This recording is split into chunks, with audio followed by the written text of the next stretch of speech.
வணக்கம். கடகராசி அன்பர்களுக்கான தமிழ் புத்தாண்டு பலன்களை பார்க்க போகிறோம்.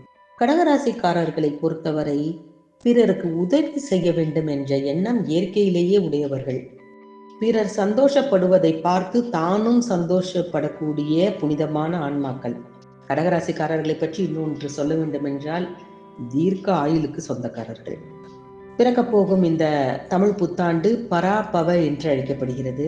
இந்த நேரத்தில் அஷ்டம சனி விலகி பிறக்கப் போகின்ற இந்த புத்தாண்டு உங்களுக்கு எல்லா விதத்திலும் யோகம் தரும் ஆண்டாக தான் இருக்கும். தொட்டது துலங்கும். நீங்கள் இதுவரை பாடுபட்டதற்கான பலன்கள் கிடைக்க ஆரம்பிக்கும். ஆண்டு பிறக்கும் பொழுதே விளங்கிய சொந்தங்கள் எல்லாம் உங்களை தானாக தேடி வரும். இந்த தமிழ் புத்தாண்டை பொறுத்தவரை மாபெரும் கிரகங்கள் என்று சொல்லப்படும் குரு, ராகு, கேது, இந்த 3 கிரகங்களின் பயிற்சியும் இந்த ஆண்டில் இருக்கிறது. குரு பயிற்சி மட்டுமே 3 முறை இருக்கிறது.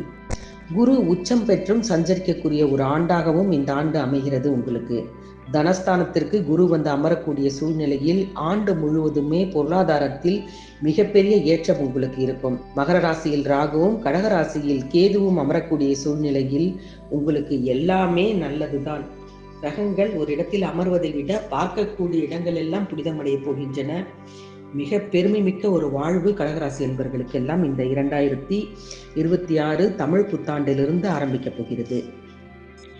குருவை பொறுத்தவரை கடகராசியில் உச்சம் பெற்று சஞ்சரிக்கும் அவருடைய பார்வை உங்கள் ராசிக்கு 5, 7, 9 இந்த 3 இடங்களில் பதியும். அந்தந்த இடங்களை சார்ந்த ஆதிபத்தியங்கள் எல்லாம் உங்களுக்கு சிறப்பாக நடைபெறும். 5ஆம் இடம் எனப்படும் பூர்வ புண்ணியஸ்தானத்தில் குருவின் பார்வை பதிவதால் உங்களுக்கு கிடைக்க வேண்டிய அனைத்தும் கிடைக்கும். பிள்ளைகள் இல்லாதவர்களுக்கு பிள்ளைகள் கிடைக்கும். பிள்ளைகளால் பிள்ளை இருப்பவர்களுக்கு பெருமை சேரும். குழந்தைகளுக்கு படிப்பு விஷயமாகவோ அல்லது வேலை விஷயமாகவோ ஏதோ ஒரு முயற்சியை நீங்கள் செய்ய வேண்டியிருந்தால் அதையெல்லாம் செய்து நீங்கள் பலன் பெறக்கூடிய ஒரு ஆண்டு என்றும் இந்த ஆண்டை சொல்லலாம். குருவின் பார்வை 7ஆம் இடத்தில் பதிவதால் குடும்பத்தில் மங்கள ஓசை கேட்கும். இதுவரை திருமண முயற்சிகளில் தடை ஏற்பட்டவர்களுக்கெல்லாம் தானாக திருமணம் நடைபெறும். ஊதியம் அதிகம் கிடைக்கும். உழைப்புக்கேற்ற ஊதியம் இல்லையே என்று வருத்தப்பட்டவர்களுக்கெல்லாம் அந்த நிலை எல்லாம் தானாக மாறப்போகிறது. குருவின் பார்வை 9ஆம் இடத்தில் பதிவதால் ஒளிமயமான எதிர்காலம் உங்களுக்கு உருவாகும். இந்த காலகட்டத்தில் பொன் பொருள் சேர்க்கை ஏற்படும். பொருளாதாரம் எல்லா வகையிலும் திருப்தி தரும். பெற்றோர்களின் ஆதரவு அதிகமாக இருக்கும். சென்ற இடங்களில் எல்லாம் சிறப்பான வரவேற்பு கிடைக்கும். குரு வழிபாட்டையும் நீங்கள் முறையாக பெறும் பொழுது அற்புதமான பல பலன்கள் உங்களுக்கு காத்திருக்கிறது.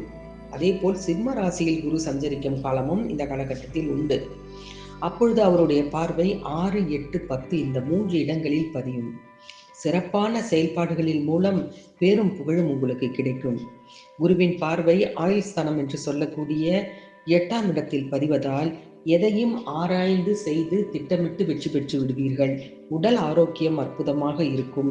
இதுவரை ஏதாவது பொருளாதார இழப்பு உங்கள் வாழ்க்கையில் ஏற்பட்டிருந்தால் அதையெல்லாம் உங்களுக்கு சரி பண்ணி தரக்கூடிய இடத்தில் தான் குருவின் பார்வை இருக்கிறது. புனிதமான அந்த இடத்தின் பார்வை உங்களுக்கு பல நன்மைகளை வாரி வழங்கப் போகிறது. வெளிநாடு செல்ல வேண்டும் என்ற எண்ணம் இருப்பவர்களுக்கெல்லாம் அதுவும் கைகூட போகிறது. குருவின் பார்வை 10ஆம் இடத்தில் பதிவதால் உங்களுடைய செயல் ஸ்தானம் புனிதமடைகிறது. செய்யும் தொழிலில் ஆர்வம் அதிகரிக்கிறது. சமுதாயத்தில் உயர்ந்த அந்தஸ்தை பெற வேண்டும் என்று நினைப்பவர்களுக்கெல்லாம் அது நடக்கப் போகிறது. அதே நேரத்தில் உங்கள் ராசிக்கு 8ஆம் இடத்தில் சஞ்சரித்து வந்த ராகு பகவான் ஒரு இடம் பின்னோக்கி 7ஆம் இடத்தில் சென்று அமரப்போகிறார். அதே நேரம் 2ஆம் இடத்தில் சஞ்சரித்து வந்த கேது ஒரு இடம் பின்னகர்ந்து உங்களுடைய ஜென்மஸ்தானத்தில் வந்து அமரப்போகிறார். இதனால் என்ன நடக்கும்?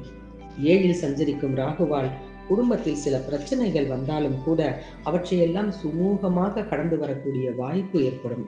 அதே போல் ஜென்ம ராசியில் கேது சஞ்சரிப்பதால் ஆன்மீக நாட்டம் உங்களுக்கு அதிகரிக்கும். ஆரோக்கியத்தில் சிறு சிறு குறைபாடுகள் கூட ஏற்படலாம்.